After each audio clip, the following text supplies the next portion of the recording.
What's up, airplane collectors? Welcome to a model fighter jet review. It's your host, Ray. In today's video, I'll be reviewing the Calibre Wings 1/72 scale F-14 Tomcat from the 1986 film Top Gun. In this video, I will talk about the model and its various accessories, after which I will provide my personal opinion about what I think of the model and whether or not I recommend it to other collectors. The aircraft that this model represents is the F-14 flown by two of the main protagonists in the film Top Gun. These are Pete Mitchell, callsign Maverick, who flies the F-14, and Nick Bradshaw, callsign Goose, who is the RIO sitting behind Maverick, also in the F-14. For the majority of the film, these two characters fly this aircraft, including their time at the US Navy Fighter Weapons School, better known as Top Gun, for which the film is named after. However, during their time at Top Gun, while performing a training exercise, this aircraft is involved in an accident, which results in the destruction of the aircraft and the death of Goose. As for the model itself, the model was first released in 2020 or sometime around that. I'm not really sure. Either way, this is a later version released sometime in 2022 or 2023. Now, it is the policy of Calibre Wings not to re-release models which have previously sold out. And sometime after the 2020 version was released, the model sold out. But the demand for this aircraft was still high. So, in order to get around their policy, Calibre Wings released a weathered version of this aircraft. And this is the weathered version. This is the later release version. The difference between the first and second versions is that the first version was clean. It did not have any markings indicating wear and tear on the aircraft. This model does, and during my review, you will see that. On a bit of a personal note here, I definitely respect that move by Calibre Wings because they did two things that demonstrate good business practices. They followed their policies, but they also catered to the demands of their, well, not demands, but to their customers. I'm starting to feel the need for speed, so let's get moving.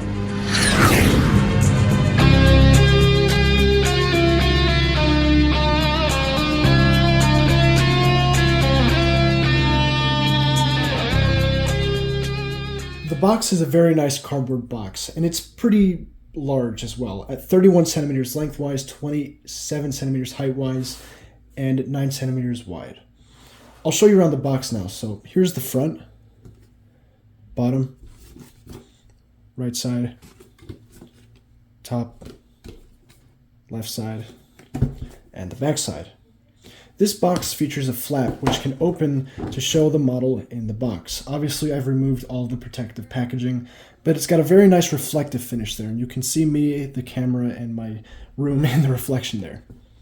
Under this flap is the text that is used in the introduction of the Top Gun film, and a modified version of this text is used in the sequel, Top Gun Maverick, as well. So take a moment to read this if you'd like to. Behind this text is an outline of the main character for the Top Gun film, Pete Mitchell, callsign Maverick. Interestingly, on this box, specifically on the flaps here, in the if I can describe them right, there's instructions on how to remove the canopy from the model. The purpose of this is to allow for the collector to more easily insert the included figures into the cockpit, which I will explain why it's a difficult process in a moment. Included in the box is the model fully assembled, painted, and ready to go, and a wide variety of accessories. I will go over all of these in detail later. And here's the model itself. As you can see, I have the model with no ordnance on it, as well as the wings being in the fully extended position. And for the majority of this review, I will have the model in this configuration, but I will demonstrate what it looks like in other configurations, so stay tuned for that. I will now give you a quick 360 of the model before I begin my review. The fuselage length for this model is 27 centimeters. When fully extended, the wingspan is also 27 centimeters. And from the ground to the top of the vertical stabilizer, the model is 7.5 centimeters tall.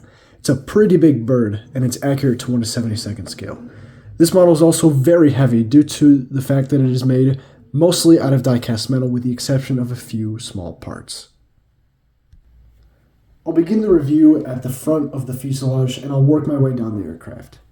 The nose profile of the model is very nicely done and incredibly detailed. You can see various rivets from the molded details as well as very clearly defined panel lines which have panel wash to make them a bit more apparent. So far, very good.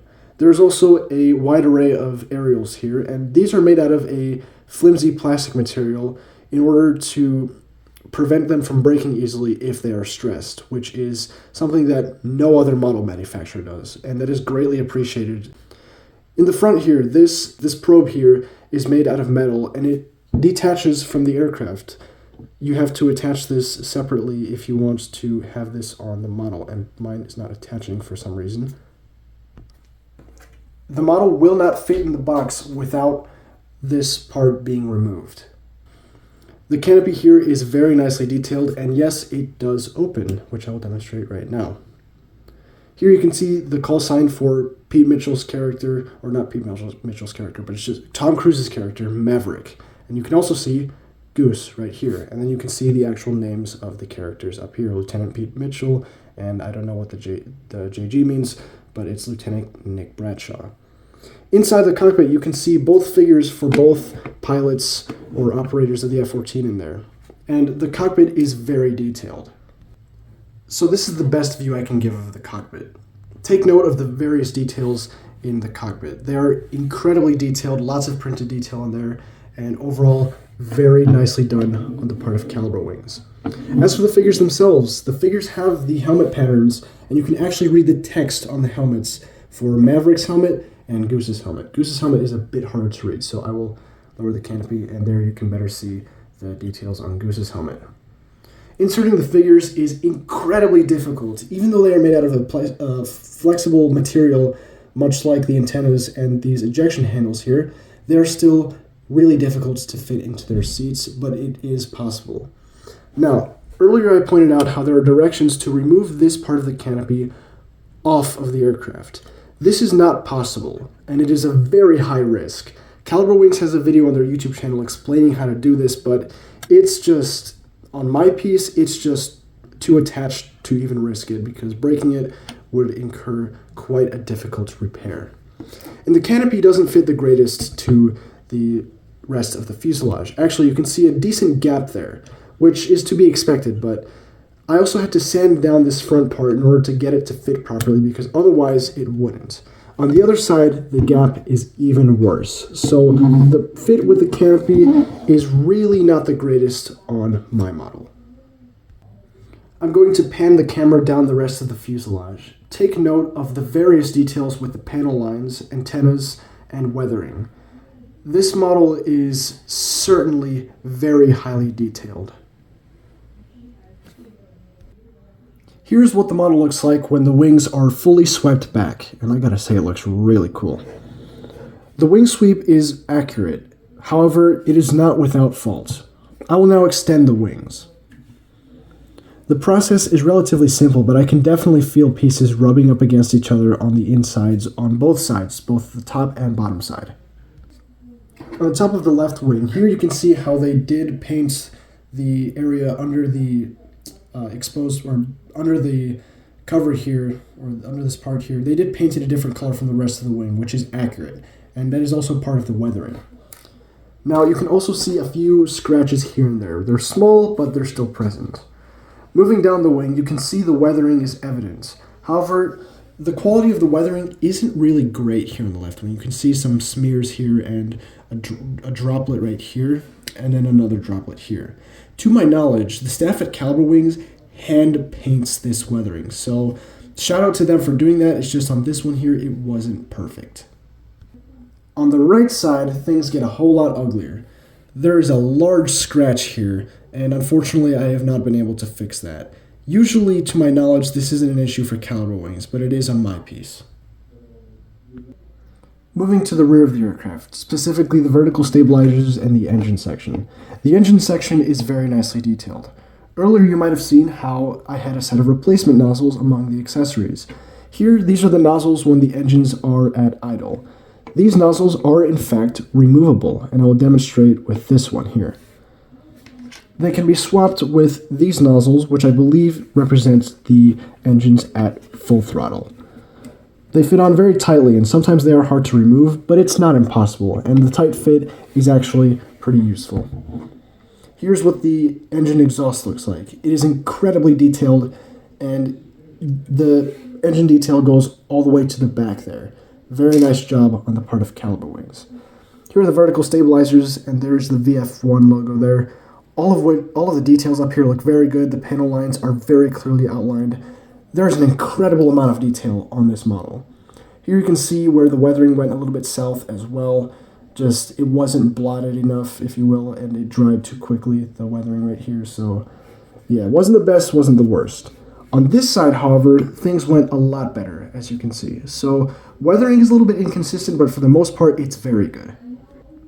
While we're back here, I'd like to bring attention to the air brake, because this air brake does in fact move, if I can get it to move upwards. But it does in fact move, and it does stay up.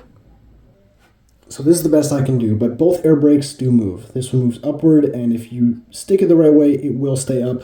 And the bottom one is very loose as well, and sometimes if you do hit the model, or it hits, or something shakes the display stand or display area it's on, it will fall out. But it does stay up if you do it the right way, and that is obviously not cooperating right now. Now, the horizontal stabilizers also move. However, this is kind of a curse, because as you can see on the fuselage, the paint is scratched, and the fit is very tight, and it's probably not a good idea to be moving these around either way. So that's something I don't really appreciate. It is cool how they do have the interacting control surfaces, but it's not really necessary. Here on this one, it's a whole lot worse. And oh my god, I didn't even realize the extent that it was bad. So yeah, they do scratch up against the fuselage. Here is the underside of the model. There is plenty of detail to go around down here as well. Here you can see more panel line details and all sorts of amazingly small details on the underside of the aircraft. I can't even point them all out. But overall, down here, things look pretty good. There is a decent seam line here where the different parts join, but it's very well hidden from the top, so I won't complain about it too much. And we'll move down. There's the giant engine intake. Here is the main landing gear. Looks pretty good. Lots of weathering on it, which looks good as well. I just realized I haven't even talked about the nose landing gear. The nose landing gear is in the launch position with the launch handle here, or the launch bar here, extended. On the previous release, this was retracted. So I'm not exactly sure how I feel about this, but it would have been nice to have two different options for configuring this. As you can see, the wheels do roll, and they're made out of rubber. And the main landing gears, the wheels do roll, but they're a bit more stiff. Not that these should roll anyway, but it is a nice feature. Under the wings, here we have more of that issue with the scratching and stuff. It's not as apparent here, but it's still decently noticeable. But down here, it is definitely not lacking in detail either. I'd like to show you the right wing as well, that was the underside of the right wing. I'd like to show you the underside of the left wing.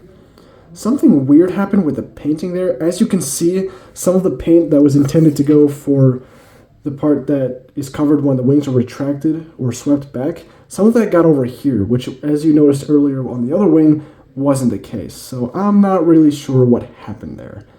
Definitely a weird inconsistency to have. Back here we have the Navy logo and the aircraft's number, F-14A 160665. Down here, once again, here you can see the rear air brake there, and here is the carrier hook, and this extends all the way this way, so very nice detail, probably very easy to break, so be very careful. The landing gear can be configured in the retracted configuration.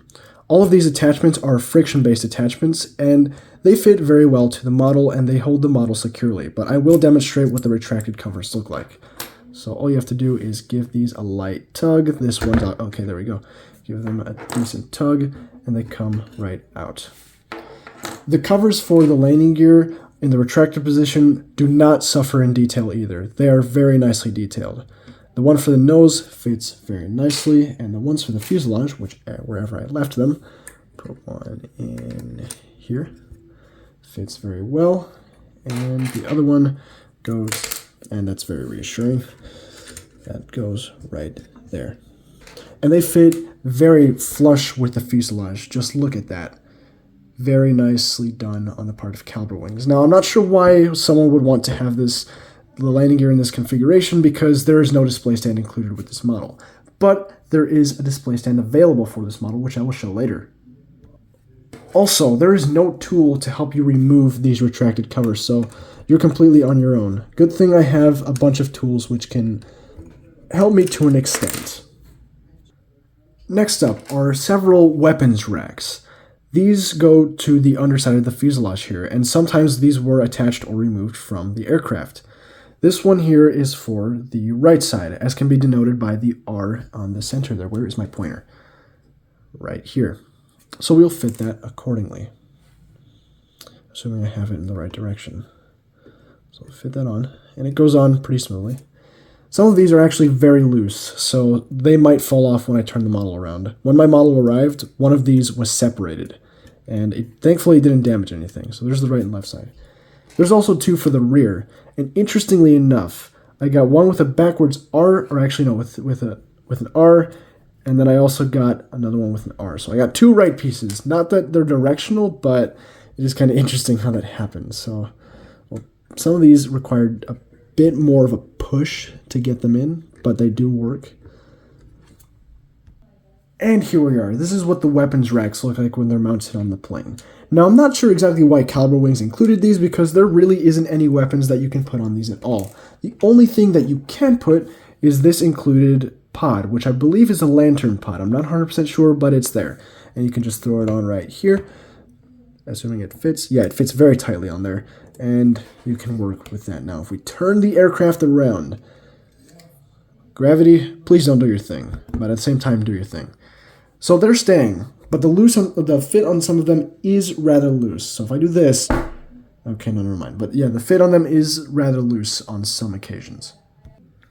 The next set of accessories are also from under the aircraft, and there are two fuel tanks, and they fit under the engines right here. Put one there, and the other right there. These fit pretty well, and they won't fall when you position the aircraft right side up. And here is what they look like. These fuel tanks are very nicely detailed as well. This model also includes two weapons holders, which fit on the underside of the wings. Now, let me just provide a disclaimer. These really aren't that good. And the reason for that is because they fit into these little slots right here. Not only are these slots very tiny, they're wide, and they don't hold the weapon holders very well at all. It's a whole workout to try and get them in. So if I try and insert it like this, assuming I'm holding the right one for this side, it just comes right off. So the quality with these is pretty bad. And as you can see, I did have to add extra little plastic parts in order for them to fit for their friction attachment. Speaking of weapons, unfortunately this aircraft only includes fireworks, no stones. And these fireworks are in the form of AIM-9 sidewinders, like this one, there's two of them, and AIM-7 Sparrows. There's also two of them, and both the AIM-9s and the AIM-7s are to be mounted on these pods, as you can see here.